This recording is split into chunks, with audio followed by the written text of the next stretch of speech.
Bismillahirrahmanirrahim. Assalamualaikum warahmatullahi wabarakatuh.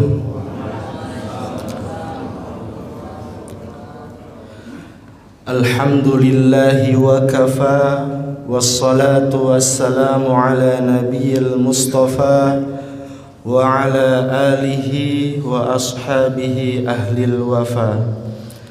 Ashhadu an la ilaha illallah wahdahu la syarika lah, wa ashhadu anna Muhammadan abduhu wa rasuluh.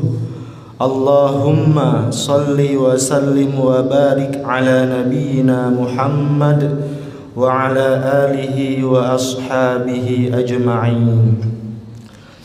Qala Allah ta'ala fi kitabihil karim, A'udzu billahi minasy syaithanir rajim. Bismillahirrahmanirrahim.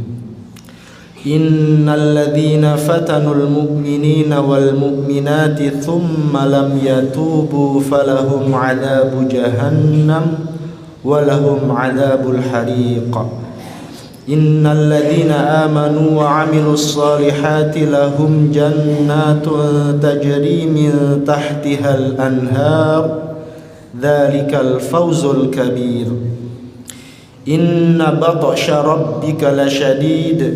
Innahu huwa yubdi'u wa yu'id wa huwal ghafurul wadud dzul 'arsyil majid fa'alun lima yurid.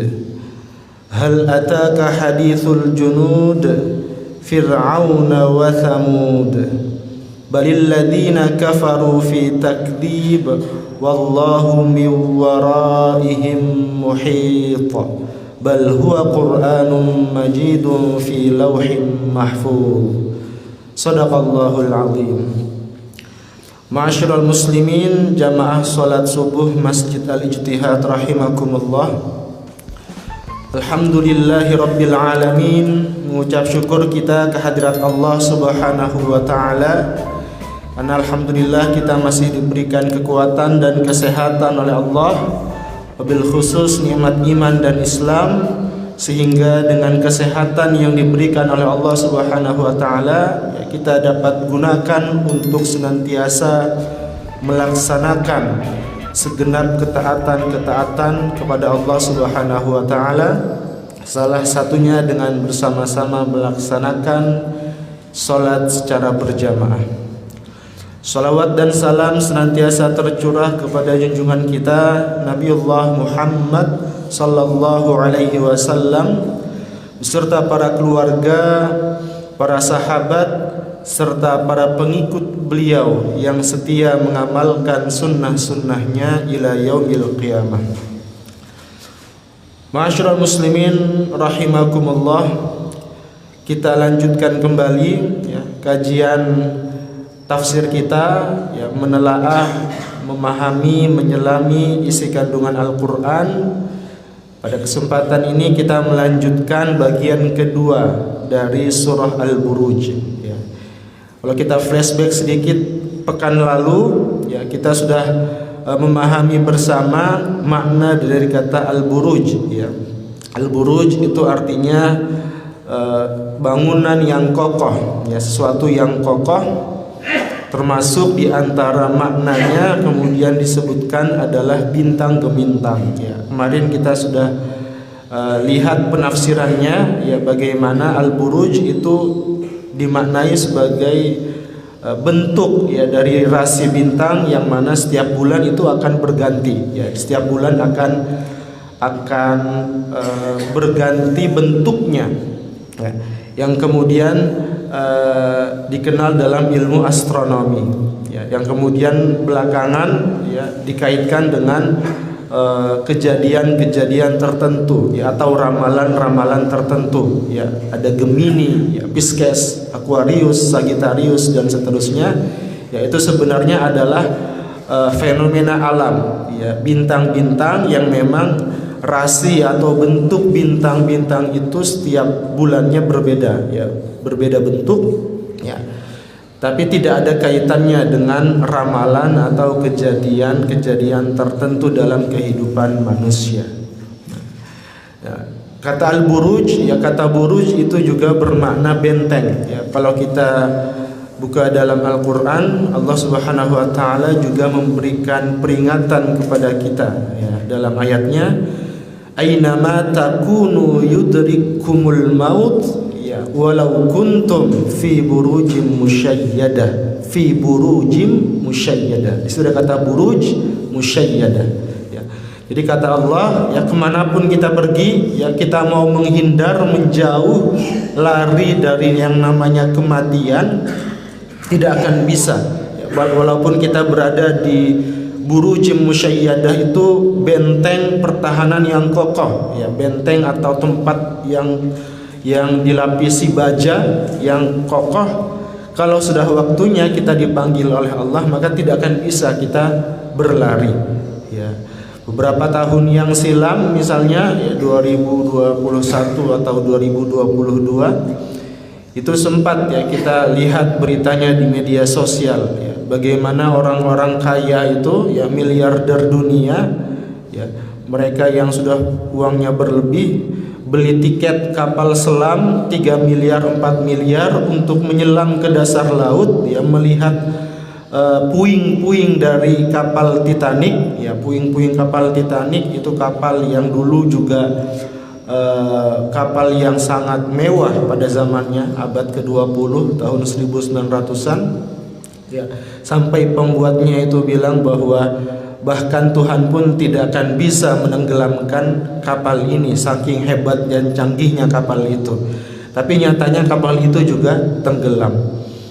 2-3 tahun yang lalu sama, ya, kapal selam yang dibeli atau tiketnya sampai 3-4 miliar itu, yang hanya bisa orang-orang kaya saja yang menaikinya. Ya, kayanya pun harus kaya yang banget, ya. Kalau cuma kaya minimal, ya sulit untuk bisa beli tiket kapal selam itu. Ya, sekali menyelam 3 miliar. Nah, itu sudah dengan proteksi keamanan sedemikian rupa. Tapi yang namanya maut, ya kematian, ya walau kuntum fi burujim musyayyadah, bahkan di tengah dasar laut, ya walaupun dalam konteks ilmu manusia itu sudah kuat, ya sudah kokoh, melapisi dan memberikan pertahanan proteksi bagi kita, tetap saja, ya kalau sudah waktunya maka Allah akan panggil.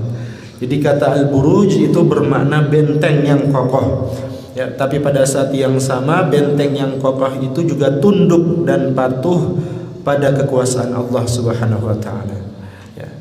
Nah, jamaah sekalian rahimakumullah, ya dalam riwayat yang lain, ya Nabi Shallallahu Alaihi Wasallam juga disampaikan, ya oleh oleh Abu Hurairah, ya itu beliau mengatakan bahwa Nabi Shallallahu Alaihi Wasallam itu sering, ya membaca surah ini pada sholat isya, ya. Jadi Nabi sering membaca surah Al-Buruj itu ketika melaksanakan sholat isya. Itu jadi salah satu sunnah atau salah satu tradisi yang bisa kita amalkan, ya. Sekaligus murojaah, ya kembali hafalan kita surah Al-Buruj itu juga bisa dibacakan salah satunya ketika melaksanakan sholat isya. Nah, pada pekan yang lalu juga, ya sudah sempat kita bahas, ya di pertemuan pertama di surah Al-Buruj ada satu peristiwa yang disebutkan di dalam surah ini, ya yang disebut dengan Ashabul Ukhdud, ya yang mempunyai lubang parit, ya. Kemarin kita sudah sempat simak, ya ceritanya, ya. Bagaimana cerita seorang raja yang zalim, yang ingkar, yang mengajak rakyatnya untuk keluar dari ajaran tauhid, tapi kemudian rakyatnya menolak dan akhirnya dibakar. Ya, kisahnya cukup panjang, ya kemarin sudah kita bahas, ya. Kemudian dibakar hidup-hidup, ya digali lubang paritnya terlebih dahulu, kemudian dibakar. Ini coba kita lihat sedikit, ya penjelasan historisnya, ya, ini saya ambil dari Atlas Sejarah Perjalanan Nabi dan Rasul, ya, karangan Sami bin Abdullah bin Ahmad Al-Maghluth, ya. Ini aslinya bahasa Arab tapi sudah diterjemahkan, ya, ke dalam bahasa Indonesia. Nah, dalam salah satu pembahasannya di situ dijelaskan ada Ashabul Ukhdud ya. Ashabul Ukhdud ya, kisah yang kemarin sudah kita bahas, yaitu terjadi menurut para ulama dan para sejarawan ya, termasuk arkeolog, itu terjadi di daerah Yaman ya. Sekarang di daerah Yaman, tepatnya di daerah Najran ya, di sini daerah Najran ya. Pada masa ini atau cerita Ashabul Ukhdud ini sejatinya terjadi sebelum Nabi ya. Jadi fatratul Islam. Jadi sebelum Islam datang, sebelum Nabi hidup, terjadi peristiwa ini. Nah, ketika itu di Najran itu ada komunitas Nasrani ya, komunitas Nasrani yang eksis, yang masih monoteis, yang masih menyembah ketauhidan ya, warisan dari Nabi Isa alaihissalam, yang kemudian dipersekusi atau diancam oleh raja yang saat itu berkuasa, yang bernama Raja Dzunnuwas. Raja Dzunnuwas itu seorang Yahudi ya, yang memimpin, yang diktator ya. Jadi kalau kita lihat ya, ini petanya itu daerah Yaman, Najran, lebih tepatnya di situ ada Ukhdud ya. Kalau ke bawah sedikit, ke sebelah sedikit ada Laut Merah ya. Jadi masih di Jazirah Arabia sana. Nah, al-ukhdud ya, menurut etimologi atau bahasa yaitu terambil dari kata al-khad atau al-khuddah yang artinya galian atau yang digali bentuknya memanjang. Ya, nama lainnya parit. Kalau kita sekarang digali ya, galinya pun tidak terlalu dalam ya, tidak terlalu dalam, tapi ada galian kemudian bentuknya memanjang. Nah, kata al-ukhdud ini tersebut atau disebutkan dalam surah Al-Buruj ya, yang kemarin sudah kita bahas ya. Di Ashabul Ukhdud itu adalah kaum Yahudi dari Yaman ya, di mana raja mereka bernama Dzunnuwas ya. Mereka hidup pada masa fatrah sebelum Islam ya. Bersama mereka di Yaman hidup satu kaum yang memeluk agama Nasrani di daerah Najran. Kemudian Dzunnuwas itu pergi bersama kaum dan pasukannya mendatangi kaum Nasrani Najran tersebut dan berhasil mengalahkan mereka ya, kemudian mengancam untuk masuk ke agama Yahudi ya, kalau tidak digali parit-paritnya, dinyalakan api ke dalamnya. Nah, dalam salah satu riwayat ya, ketika orang-orang itu yang ingkar orang-orang yang tidak mau ya masuk ke dalam agama Yahudi, yang tidak mau tunduk pada Raja Dzunnuwas yang zalim ini ya, mereka akhirnya dimasukkan ke dalam parit yang sudah menyala api di dalamnya ya. Dalam parit itu ada api yang menyala-nyala. Nah, tiba giliran seorang wanita ya bersama bayinya yang baru berumur 17 bulan ya. Ya, karena tidak mau meninggalkan agamanya, wanita itu pun didekatkan ke api sehingga ketakutan. Ya, takut wanita ini apalagi karena masih punya bayi yang masih kecil, masih dalam gendongan. Ya, kemudian qadarullah ya, mukjizat dari Allah ya, bayi itu kemudian bisa berbicara. Ya, jadi dalam riwayat sejarah itu ada 3 ya, bayi yang bisa berbicara dalam masa buayan atau masa kecil ya. 2 di antaranya Nabi Isa dan kisah wanita ini ya, yang dengan ketaatannya akhirnya dia bersama sang bayi kemudian masuk ke dalam lautan api demi mempertahankan akidah yang benar dan yang lurus ya.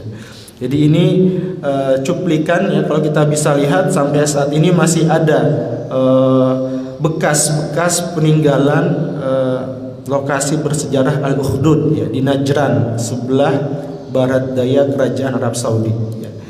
Ini kalau kita bisa lihat ya, ada room tournya atau ada yang mencoba melihat gambarannya ya. Jadi ini Al-Ukhdud Al-Athariyah, jejak-jejak peninggalan Ukhdud ya di daerah Yaman sana.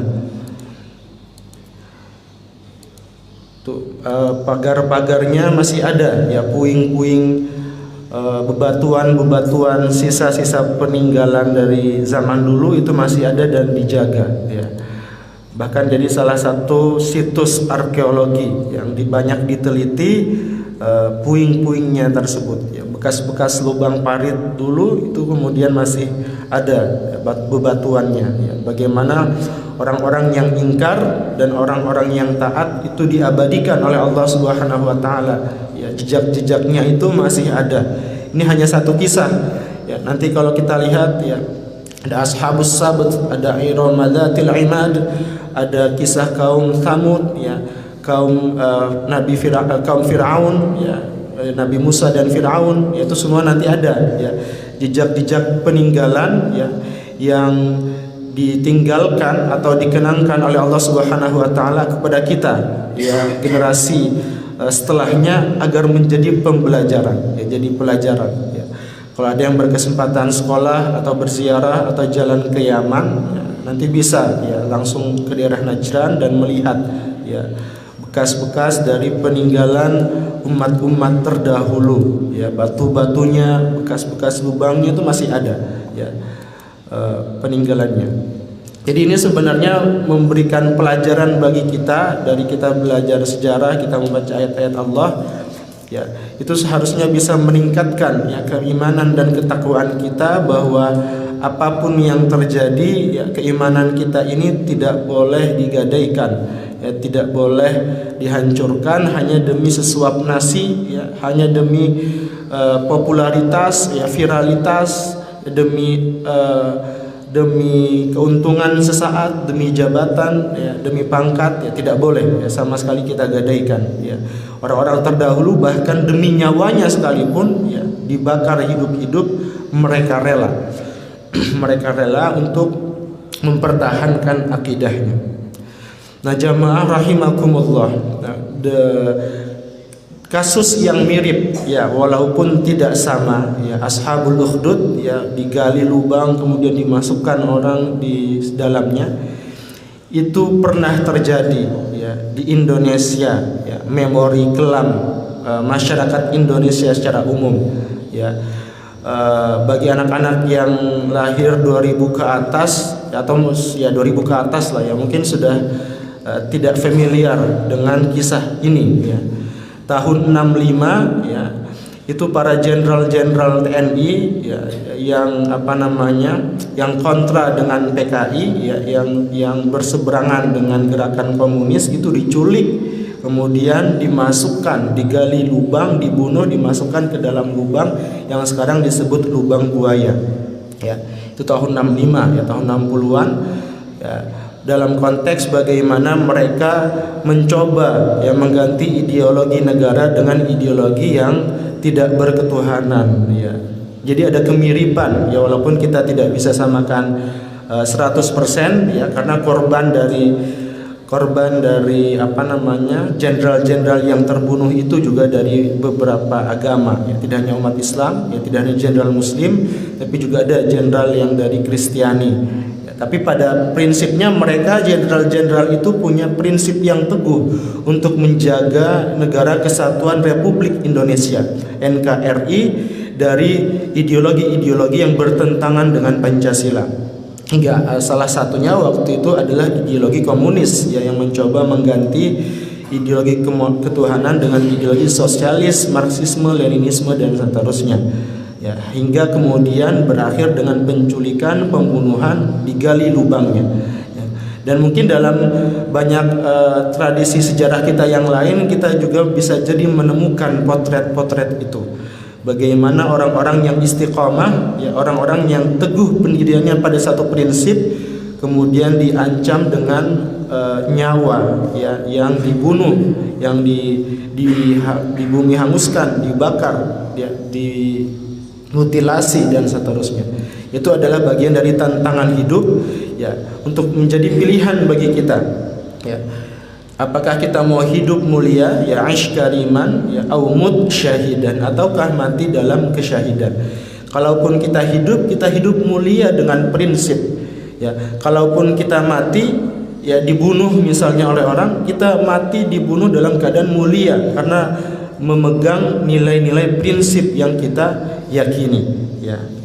Itu pernah saya ceritakan juga ya, almarhum Munir ya, mantan aktivis ya tahun 98 2000 awal ya, ketika banyak korupsi oligarki ya, penindasan hak-hak asasi manusia ya, dia bersuara keras tentang itu sampai ditanya oleh atau dikhawatirkan oleh istrinya ya, tidak usah terlalu kritis, tidak usah terlalu aktif dalam menyuarakan nilai-nilai yang engkau anggap benar, kata istrinya yang Mbak Suciwati. Tapi kata Munir jelas di situ ya, apa konsekuensi tertinggi dari orang yang hidup? Ya mati ya. Kita duduk di rumah saja kita bisa mati ya. Kita jalan-jalan ke pantai, liburan saja kita bisa mati ya. Jadi apapun kehidupan kita pasti mati. Jadi kata Munir jangan takut mati ya. Apalagi kalau itu dengan dalam rangka mempertahankan nilai-nilai keimanan, nilai-nilai yang kita yakini kebenarannya. Maka kalau diancam dibunuh jangan takut ya, la takhaf wa la tahzan. Dan kalau kita belajar tadi ya, kisah Ashabul Ukhdud ini menjadi potret ya, bagaimana mereka bisa mempertahankan keimanan bahkan sampai harus dibunuh secara hina, dimasukkan ke lubang ya, dimasukkan, dijebloskan, kemudian dibakar hidup-hidup. Itu adalah satu proses pembunuhan yang bukan hanya membunuh tapi juga menghinakan ya, karena dimasukkan ke lubang kemudian dibakar ya. Ini pelajaran ini diangkat di dalam Al-Qur'an ya, kisah ini diangkat di dalam Al-Qur'an, salah satunya menjadi penghibur bagi Nabi dan bagi kita umatnya ya, ketika Nabi dulu dakwah Nabi banyak dihina dan dicaci, diancam dan seterusnya. Maka kisah ini diangkat untuk menghibur Nabi bahwa jangan khawatir ya, bahkan orang-orang terdahulu itu banyak yang lebih mendapatkan ancaman lebih kuat ya, lebih hebat, lebih dahsyat daripada engkau Muhammad. Salah satunya ya, ketika kita membaca surah Al-Buruj ini kita akan ketemu ya, oh ada Ashabul Ukhdud ya, nanti di surah Al-Fajr itu ada bangsa Iram ya, Iramadatil Imad, dan nanti ada di surah-surah yang lainnya ya, ini ada jejak-jejak ya, jejak-jejak peninggalan ya, telapak tangan manusia, kemudian tadi ada simbol huruf-huruf ya, itu adalah bagian bahwa memang dulu ada manusia yang eksis di situ ya. Jadi athar itu adalah jejak peninggalan ya, seperti jejak langkah kita di padang pasir, walaupun orangnya sudah tidak ada, untanya sudah tidak ada, tapi masih ada jejak-jejak langkahnya, maka itu menandakan bahwa dulu pernah ada hewan atau manusia yang lewat di situ. Nah, termasuk dalam potret ini ya, kita lihat masih dijaga ya arkeologinya, dan itu menjadi ibrah ya, menjadi pelajaran bagi kita semua bahwa hidup ini soal pilihan ya, keimanan atau kekufuran ya, kita bebas untuk memilih, tapi pada akhirnya pilihan kita akan berakhir pada konsekuensi tanggung jawab yang akan kita pertanggungjawabkan di hadapan Allah Subhanahu wa taala. Ya, ini silahkan nanti yang mau lihat lebih detail dan secara menyeluruh itu ada di YouTube ya. Ini saya ambil dari YouTube ya, narasinya ya, untuk menggambarkan bagaimana ya Ashabul Ukhdud itu ya, parit-paritnya kemudian bebatuannya itu masih tersimpan dengan rapi oleh Allah Subhanahu wa taala, dijaga ya. Nah, itu tadi penegasan, dan kita kembali belajar ya dari kisah Ashabul Ukhdud ya, yang sudah kita bahas kisahnya secara mendetail di pertemuan sebelumnya ya. Yang tadi kemarin yang sudah saya ceritakan juga ya, bagaimana yang kemudian anak ajaib itu ya, yang kemudian dia hanya bisa dibunuh ya ketika disebutkan nama Tuhan ya, Bismi Rabbil Ghulam ya, dengan nama Allah Tuhan si anak kecil ini, maka kemudian anak ajaib itu bisa terbunuh ya. Kemudian akhirnya penduduk Najran yang lainnya semuanya beriman kepada Allah Subhanahu wa taala. Amanna bi Rabbil Ghulam. Nah, prosesi penyaliban, prosesi pembunuhan itu semuanya tadi ada ya. Ada di gambar video yang kita lihat ya. Tadi suaranya tidak saya aktifkan ya. Kalau diaktifkan itu ada penjelasan dari yang merekam video itu di bagian ini. Itu dulu diyakini terjadi proses pembunuhan seorang anak yang taat, yang dekat kepada Allah, yang mendapatkan karomah, mukjizat ya, karomah ya, bisa menyembuhkan orang yang sakit, tapi kemudian dibunuh oleh raja yang zalim saat itu. Ditunjukkan tempatnya. Nah, dari kisah-kisah yang sudah kita pelajari tadi, Ashabul Ukhdud dan seterusnya, maka pada ayat 10 ini Allah Subhanahu wa taala memberikan penegasan ya, bahwa sungguh ya, alladzina fatanul mu'minina wal mu'minat. Orang-orang yang melakukan penindasan, orang-orang yang melakukan kezaliman kepada orang-orang yang beriman, tsumma lam yatubu, kemudian mereka tidak bertaubat kepada Allah, falahum adabu jahannam, maka bagi mereka neraka jahanam, walahum adabul hariq, dan bagi mereka siksaan bakaran. Nah, jadi di sini jelas spesifik disebutkan adabul hariq ya, siksa bakaran. Ini untuk menegaskan bahwa di dunia ya mungkin kamu bisa berbuat zalim, kamu bakar orang-orang yang beriman kepada Allah, tapi nanti di akhirat Allah yang akan membakar kalian. Dan kadar kualitas api di dunia dan di akhirat itu jelas berbeda ya. Api dunia itu tidak ada apa-apanya dengan api di akhirat kelak. Maka salah satu cara untuk kita selalu terjaga dari maksiat, terjaga dari hal-hal yang diharamkan oleh Allah, ingat saja ya, ketika kita dibisiki ya, ada dorongan untuk melakukan kejahatan, melakukan maksiat, ya ingat saja ya, api di dunia ya, kalau kita sentuh api itu panas ya, maka itu belum ada apa-apanya dibandingkan dengan api neraka ya. Maka kalau sudah demikian, kita akan ada rasa khusyuk, rasa takut, tunduk patuh untuk tidak melaksanakan hal-hal yang dilarang oleh Allah Subhanahu wa taala. Sebaliknya, ya, orang-orang yang beriman, yang beramal soleh, ya, di dunia mungkin mereka merana, di dunia mereka tersiksa, di dunia mereka dicaci, dihina, tapi nanti di akhirat lahum jannat, ya, bagi mereka ada surga yang mengalir di bawahnya air. Ya, di dunia mungkin mereka kebakaran, ya, disiksa dengan api yang panas, ya, tapi nanti di akhirat mereka akan diberikan balasan surga yang penuh dengan sungai-sungai yang mengalir di dalamnya. Dan air di surga itu tidak bisa dibandingkan dengan air yang ada di dunia. Ya, kita dalam keadaan haus saja minum air mineral, ya, itu sudah bisa memberikan kesegaran ya, luar biasa bagi kita ya. Itu belum ada apa-apanya ya, kenikmatan dan kesegaran yang kita rasakan dari kita mengkonsumsi minuman di dunia. Nah, dari semua itu Allah Subhanahu wa taala menegaskan bahwa pembalasan Allah itu amat sangat pedih ya, la syadid, amat sangat ya. Dialah yang memulai, huwa yubdi wa yu'id, dan yang mengulang kembali.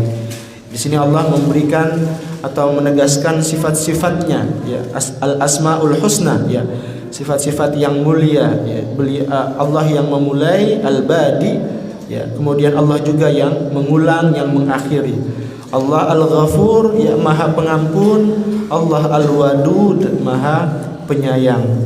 Allah yang memiliki Dzul Arsyil Majid, Allah yang memiliki Arsy Al-Majid, yang maha terpuji ya, yang maha luhur, yang maha agung. Fa'alul lima yurid, yang berbuat apa yang Dia kehendaki.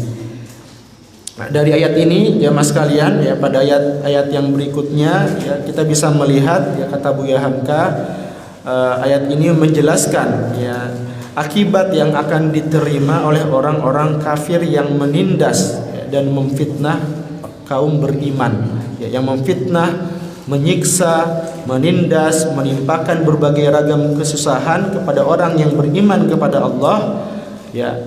Maka bagi mereka nanti akan ada siksaan, ya, siksaan yang pedih. Ada satu hal yang menarik kalau kita baca ayat tadi, ya, bahwasanya orang-orang, ya, innal ladzina fatanul mu'minina wal mu'minat, ya, orang-orang yang menyiksa, ya, menzalimi, ya, memfitnah, ya, mengadu domba orang-orang beriman, ya, tsumma lam yatubu. Itu ada syarat, ya, kemudian mereka tidak bertaubat, ya. Ini maha kasihnya Allah, maha rahmannya Allah kepada seluruh makhluk di dunia, ya. Bahkan kepada orang kafir, orang yang ingkar, ya, dia sudah menyiksa, dia sudah mempersekusi, membakar orang-orang yang beriman, ya. Tapi kalau mereka bertaubat, ya, mereka kembali ke jalan Allah dengan taubatan nasuha, ya, taubat yang sebenar-benarnya dengan berbagai macam syarat, maka mereka akan diampuni. Karena di ayat ini jelas dikatakan, ya, innal ladzina fatanul mu'minina wal mu'minat tsumma lam yatubu. Kemudian mereka tidak bertaubat. Jadi bagi orang-orang yang kemudian bertaubat, dia khilaf, dia sadar bahwa apa yang dilakukan salah dan dia bertaubat tidak akan mengulangi lagi, ya, dia menyesal sepenuh hati, maka Allah akan, insya Allah akan menerima taubatnya. Ya. Maka di sini bisa menjadi counter, ya, bagi beberapa anggapan, ya, orang-orang di luar sana mungkin yang belum mendapatkan dakwah Islam yang seutuhnya, yang sebenarnya, yang hanya membaca ayat-ayat Al-Quran sepotong-sepotong, kemudian punya stigma, punya pemahaman bahwa Tuhannya orang Islam itu jahat, ya, Tuhannya orang Islam itu penuh dengan kemurkaan, penuh dengan azab, ya. Itu biasanya kalau anak-anak muda itu biasanya ada selinteran, ya, atau ada guyonan, ya, di Indosiar itu banyak, ya, sinetron azab, ya, yang kemudian akhirnya itu di satu sisi menurut saya pribadi juga tidak mendidik, ya, sinetron azab itu, karena pada akhirnya kita hanya diperlihatkan, ya, dimensi kasar, ya, bahwa Tuhan itu selalu membalas atau menindas orang-orang yang ingkar dan seterusnya, ya. Dan, ya, di situ juga kita melihat bahwa orang di sinetron azab itu orang baru kembali kepada agama kalau ada masalah, ya. Jadi kalau misalnya dia miskin baru dia bertaubat dan seterusnya. Jadi ada semacam pembelajaran yang kurang tepat di situ. Yang tepat seharusnya kita kembali kepada Tuhan, kembali kepada Allah kapanpun dan dimanapun, ya. Ya, dan Allah Subhanahu Wa Taala sebelum mengazab, ya, hambanya itu selalu membuka pintu taubat. Nah, itu yang biasanya tidak tercapture atau tidak dilihat, tidak terambil di dalam, ya, film-film atau sinetron azab tadi, ya, seolah-olah Allah serta-merta langsung mengazab setiap hambanya tanpa ada pintu taubat, ya, padahal Allah Subhanahu Wa Taala senantiasa memberikan pintu taubat, ya. Rumusnya sederhana, ya, ya. Bagi orang-orang yang berdosa, yang sudah melakukan dosa, ya, masa lalunya penuh dengan dosa, maka jangan pesimis, ya, wala tayasu min rauhillah. Jangan pesimis dengan rahmat Allah. Ya, sebesar apapun dosa kita, selama kita mau bertaubat, kemudian kita kembali kepada Allah, kita menyesali perbuatan yang lalu dan berjanji tidak akan mengulangi, maka insya Allah pintu taubat itu akan senantiasa terbuka, ya, selama nafas kita belum sampai di tenggorokan, ya, belum dicabut oleh Allah. Maka insya Allah, ya, sebesar apapun dosa kita jangan tutup pintu taubat, ya. Sebaliknya, ya, bagi kita yang saat ini alhamdulillah diberikan keimanan, ketaatan kepada Allah Subhanahu Wa Taala, ya, jangan coba-coba melakukan dosa. Ya, mungkin ada bisikan gitu kan, nggak apa-apa, itu kan dosanya dosa kecil saja, ya, nggak masalah, itu dosa kecil, ya. Iblis itu menggoda orang-orang beriman dimulai dari alibi dosa kecil, ya, ketika kita terjerumus sekali melakukan satu dosa kecil, ya, akhirnya ada efek, oh iya ternyata nikmat juga, kemudian berulang. Akhirnya yang jadinya dosa kecil, yang awalnya dosa kecil jadi dosa besar. Ya, karena sedikit demi sedikit lama-lama menjadi bukit. Ya. Maka bagi orang yang beriman, kita yang sudah taat, kita yang sudah mendekatkan diri kepada Allah, sebisa mungkin kita jaga diri kita untuk melakukan dosa sekecil apapun. Ya, jadi mindsetnya harus diubah. Ya, jangan kita yang sudah beriman, kita sudah taat, dekat kepada Allah, kita mau coba-coba, karena mindsetnya ya Tuhan itu kan maha penerima taubat, maha pengampun. Nggak apa-apa lah ya sekali-kali mencoba, misalnya neguk satu tegukan khamar nggak masalah, nggak mabuk. Kemudian nikmat, akhirnya minum khamar, malah terus menerus dan bisa berakhir pada efek maksiat yang lainnya. Gak apa-apa lah ya sekali aja ya coba-coba judi online misalnya, malah ketagihan akhirnya berdampak pada masalah-masalah yang lainnya, dosa-dosa yang lainnya. Nah, maka bagi kita yang sudah diberikan ketaatan oleh Allah Subhanahu wa taala, kita harus tanamkan bahwa sekecil apapun dosa itu dosa, dan dosanya sangat besar di sisi Allah. Ya, walaupun ada dikotomi tadi ya, dosa kecil dan dosa besar ya. Mindsetnya harus berawal dari bahwa dosa kecil itu juga adalah dosa besar yang ditabung ya. Dosa kecil itu adalah dosa besar yang diinvestasikan. Maka lebih baik tidak usah melakukan dosa kecil.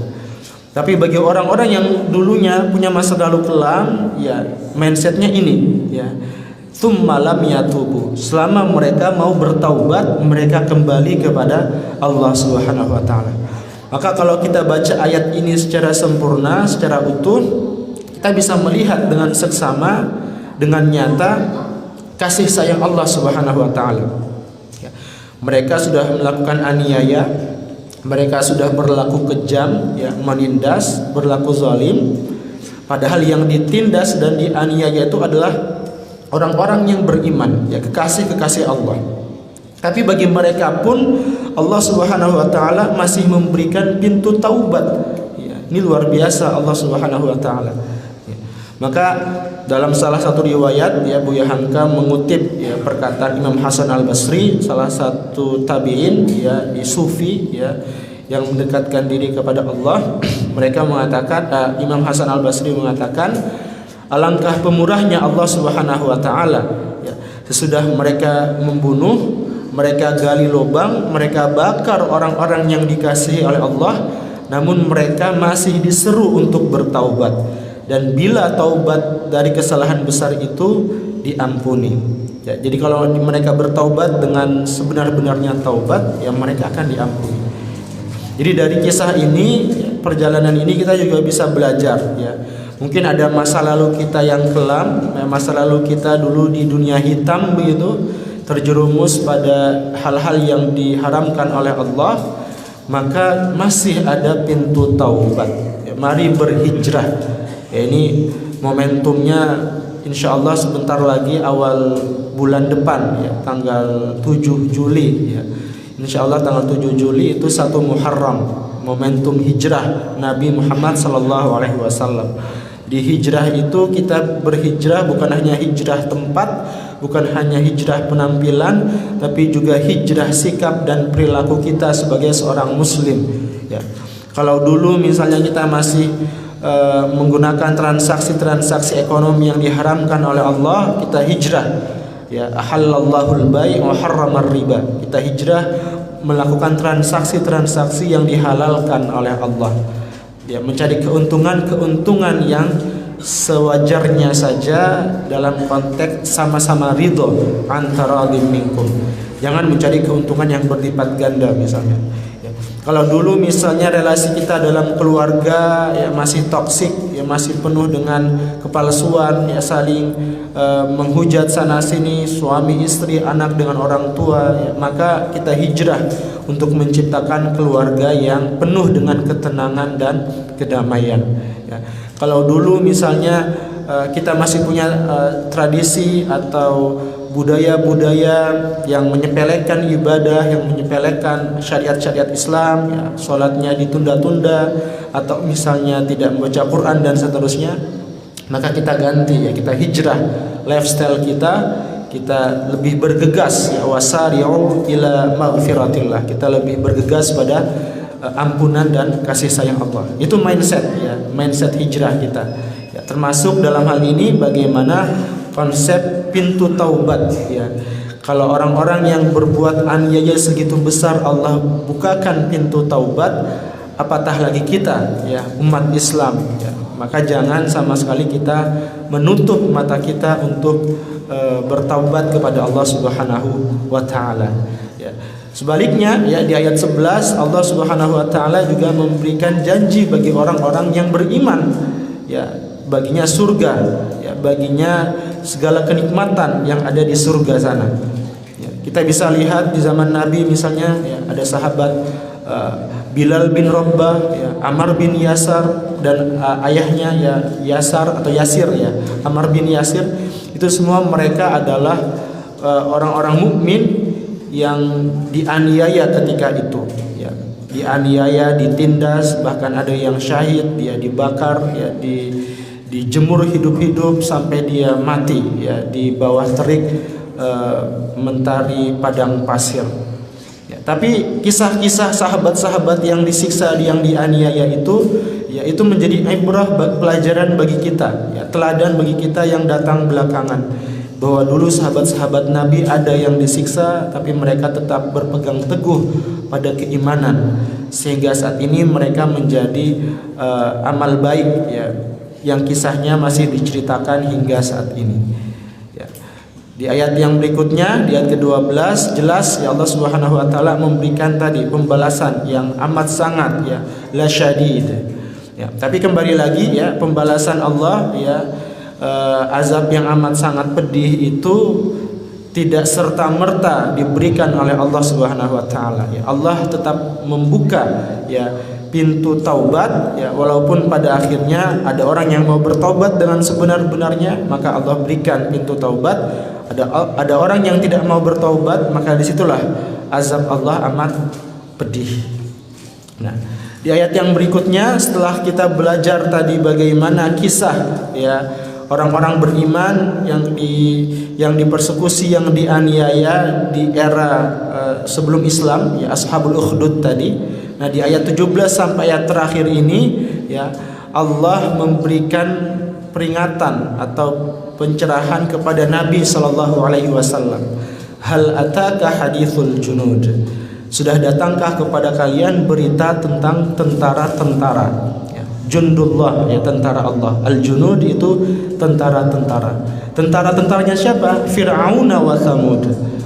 Ya, Fir'aun ya, Fir'aun yang dimaksud di sini spesifik ya, Ramses II yang melawan Nabi Musa alaihi salam ya.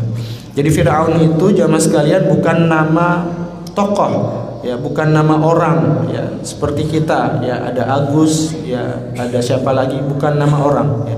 Tapi Fir'aun itu nama gelar.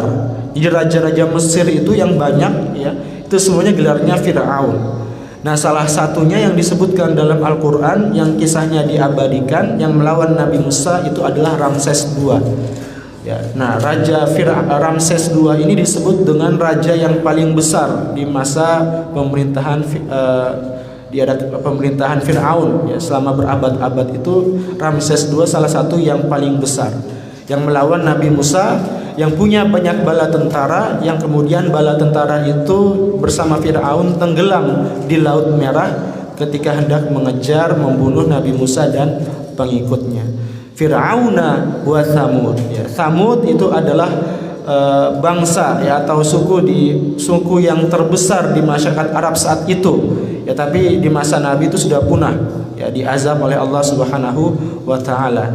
Keturunan dari Tsamud bin Jathar bin Imad bin Sam bin Nuh alaihi salam ya. Jadi masih keturunan Nabi Nuh alaihi salam ya, yang kemudian nanti audiensnya bangsa Tsamud atau umat Tsamud itu adalah Nabi Saleh ya. Nabi Saleh itu nanti ditarik juga masih keturunan dari Nabi Nuh alaihi salam. Kita tahu ya kisahnya, kita sudah familiar, Fir'aun yang menolak yang menghakimi Nabi Musa dan umatnya, ya Tsamud, ya, umat Tsamud yang menolak dakwah Nabi Saleh, bahkan kemudian menghancurkan gunung, membunuh unta Nabi Saleh dan seterusnya dengan bala tentara mereka. Ya, maka semua itu, ya kata Allah, semua itu dimusnahkan, dihancurkan pada zamannya. Balil ladina kafaru fi takdzib. Apatah lagi hanya sekedar orang-orang kafir yang mendustakan ayat-ayat Allah di era Nabi Muhammad. Jadi kisah di surah Al-Buruj ini, jamaah sekalian, kita bisa ambil hikmahnya. Ini sebenarnya sebagai penegasan, penghiburan kepada Nabi Shallallahu Alaihi Wasallam yang saat itu banyak diancam oleh orang-orang kafir karena beliau berdakwah. Ya, maka Nabi mengatakan, ya, dulu di zaman Fir'aun, dulu di zaman Tsamud, dulu di zaman Ashabul Ukhdud itu bahkan lebih parah. Ya, tentara-tentara, orang-orang hebat saat itu mengancam orang-orang yang beriman. Balil ladina kafaru fi takdzib. Bahkan apalagi orang-orang kafir yang hidup di era Nabi Muhammad yang mendustakan ayat-ayat Allah, yang tidak mau beriman kepada ayat-ayat Al-Qur'an walaupun mereka tahu, ya, kebenaran Al-Qur'an, ya. Jadi orang-orang kafir dulu di zaman Nabi sebenarnya tahu, ya, kebenaran Al-Qur'an, tahu bahwa Al-Qur'an itu sastranya tinggi, bahasanya luar biasa dan tidak mungkin diciptakan oleh manusia. Tapi karena kesombongan, kekafiran, lebih kekeh mempertahankan dakwah atau mempertahankan tradisi budaya nenek moyang mereka, maka mereka tetap kafir, ya. Beberapa kemudian ada yang masuk Islam, ya, bahkan ada yang masuk Islam setelah peristiwa Fathu Makkah, ya, Umayyah misalnya salah satunya, ya, Muawiyah bin Abi Sufyan itu termasuk sahabat yang masuknya belakangan, ya, masuknya belakangan setelah peristiwa Fathu Makkah. Ya, sebelum peristiwa Fathu Makkah itu sangat ingkar, ya, bahkan mengancam Nabi, membunuh paman Nabi dan seterusnya. Ya, bagi orang-orang yang kafir itu, kata Allah, wallahu min waraihim muhit. Allah itu sudah mengepung mereka, ya. Jadi jangan khawatir Muhammad, Allah itu sudah mengepung mereka dari atas, bawah, kanan, belakang, depan, samping, semuanya dikepung oleh Allah Subhanahu wa taala. Mengapa, ya, Allah Subhanahu wa taala mengepung? Bagaimana bentuknya, ya? Kata Buya Hamka ada dua setidaknya, ya, alat Allah Subhanahu wa taala mengepung orang-orang yang ingkar itu. Yang pertama maut, ya, kematian, ya. Sehebat sekuat apapun tentara, sekuat apapun strategi yang dilakukan, ya, semuanya pasti akan mati. Ya tadi, ya, ainama kuntum fi buruji ainama yudrikumul maut walau kuntum fi burujin musyawwadah. Jadi dimanapun kapanpun maut itu akan menghampiri. Ya, jadi orang-orang kafir pun, ya, dikepung oleh Allah, ya, kematian. Ya. Tidak hanya itu, ya. Yang kedua, karena orang-orang kafir itu mempertahankan sesuatu yang batil, ya, sesuatu yang salah. Dan sesuatu yang salah, sesuatu yang batil di kehidupan dunia ini tidak ada yang abadi. Nilai-nilai kebenaran, nilai-nilai haklah yang akan abadi, ya. Orang-orang di dunia saat ini misalnya kita lihat, ya, dulu misalnya orang-orang masih banyak yang tidak mau atau tidak mau bersuara tentang Palestina, ya, mereka masih enggan, tidak peduli, cuek dan seterusnya. Tapi semakin kesini orang semakin sadar dan melihat, ya, bahwa yang benar, yang hak itu adalah mereka, orang-orang di Palestina yang dipersekusi, yang dizalimi, yang dianiaya. Dan yang salah, yang batil itu adalah Zionis, Israel yang menindas. Dunia semakin terbuka.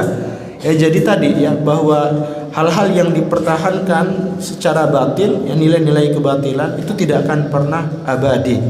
Ya, Fir'aun, Tsamud, Namrud, ya, Ashabul Ukhdud itu semuanya sudah tenggelam dalam sejarah. Ya, saat ini mungkin ada lagi tokoh-tokoh yang Fir'aun modern. Tapi Fir'aun modern pun pada akhirnya juga akan kalah dengan nilai-nilai kebenaran yang akan selalu menang melawan nilai-nilai kebatilan, nilai-nilai kesalahan. Dan ditutup ayat ini, ya, surah ini ditutup dengan penegasan bahwa Al-Qur'an itu maha mulia, Al-Qur'anum Majid, ya, Al-Qur'an yang maha mulia, yang maha tinggi, fi lauhim mahfuz, yang tersimpan di lauhim mahfuz, ya. Jadi Al-Quran yang mulia ini yang kita baca sehari-hari ya itu sama dengan Al-Quran yang tersimpan di Lauhim Mahfuz di arsy-Nya Allah di sana ya. Itu sama, tidak ada yang berbeda ya. Otentisitasnya masih terjaga antara yang di Lauhim Mahfuz dan yang ada di sini. Termasuk takdir kita ya, kematian, kehidupan, jodoh kita semuanya sudah tercatat ya di Lauhim Mahfuz, di catatan yang ada di lauh ya. Lauh itu catatan atau lembaran dari batu ya. Luh itu dulu orang menulis itu dari batu, ditulis di batu ya, sehingga tidak mudah hilang ya. Jadi itu ilustrasi saja, sebenarnya catatan-catatan yang disimpan oleh Allah, yang dibuat oleh Allah, catatan yang abadi yang tidak mungkin hilang. Dia mahfuz ya, dia terjaga. Nah, jemaah sekalian rahimakumullah ya. Jadi dari sini kalau kita lihat ya, awal dan akhir surah Al-Buruj ini ya, di awal kemarin kita baca was-sama'i dzatil buruj. Allah memberikan ilustrasi bahwa di dunia ini, di langit sana ya, di langit yang tinggi sana itu ada benteng ya. Al-Buruj tadi kita bisa maknai sebagai satu benteng yang kokoh ya. Al-Buruj di langit, was-sama'i dzatil buruj ya. Al-Buruj atau benteng di langit itu adalah bintang gemintang yang kita lihat setiap malam ya, bersama bulan dan seterusnya ya, makhluk-makhluk atau benda-benda yang ada di angkasa. Pada saat yang sama di akhir surah Al-Buruj ini Allah juga memberikan penegasan bahwa Al-Buruj atau benteng kita di dunia itu adalah Al-Quran ya. Jadi benteng pertahanan kita di dunia ini ya, untuk bisa menjaga diri kita dari hal-hal yang tidak sesuai dengan nilai-nilai kebenaran ya, kita menjaga diri dari kebatilan, itu adalah Al-Quran. Jadi ini munasabahnya atau korelasinya ya. Di dalam kita membaca ayat-ayat Allah, membaca Al-Quran dari satu surah ke surah yang lain, di satu surah yang sama itu pasti ada korelasi ya, ada munasabah. Nah, salah satunya yang kita bisa lihat di awal dan akhir surah Al-Buruj ya. Di awal Allah mengatakan bahwa di langit itu ada buruj, ada benteng yang namanya bintang. Maka di akhir surah ini Allah mengatakan bahwa di bumi pun, di dunia pun juga ada buruj, ada benteng yang diberikan oleh Allah berupa kitab suci Al-Quran. Bagi siapa yang berpegang teguh kepada kitab suci Al-Quran bersama dengan sunnah Nabi, maka itu menjadi benteng pertahanan kita. Kita tidak akan mudah diombang-ambingkan oleh dunia. Kita tidak akan mudah diombang-ambingkan oleh tren saat ini ya, karena posisi kita jelas ya, nilai-nilai yang ada dalam Al-Quran ya. Apapun yang viral, apapun yang tren saat ini di dunia maya, di dunia modern saat ini, kalau itu bertentangan dengan Al-Quran, bertentangan dengan nilai-nilai ketuhanan, maka sebagai umat Islam kita perlu menolaknya dengan tegas. Itu ya makna terakhir yang bisa kita ambil dari surah Al-Buruj ini ya, ketegasan kita dalam menjaga nilai-nilai prinsip ya, bahkan sampai nyawa sekalipun. Ya, mungkin untuk saat ini kita tidak sampai dengan nyawa, tapi kita tetap harus menjaga ya nilai-nilai prinsip keimanan dan ketauhidan kita. Jangan sampai kemudian digadaikan dengan hal-hal yang bersifat materi duniawi semata. Wallahu a'lam bishawab. Ini yang dapat saya sampaikan ya, insyaallah pekan depan kita akan masuk pada surah yang selanjutnya, surah At-Tariq ya. Mari kita tutup bersama-sama dengan membaca suratul Asr dan doa kafaratul majlis. Bismillahirrahmanirrahim. Wal 'asr innal insana lafi khusr illal ladzina amanu wa 'amilus shalihat wa tawasaw bil haqq wa tawasaw bis sabr. Subhanakallahumma wa bihamdik asyhadu an la ilaha illa anta astaghfiruka wa atubu ilaik. Cukup sekian dan terima kasih. Mohon maaf jika ada kata-kata yang kurang berkenan. Nasrun minallahi wa fathun qarib wa basyiril mu'minin. Tsumma assalamu alaikum warahmatullahi wabarakatuh.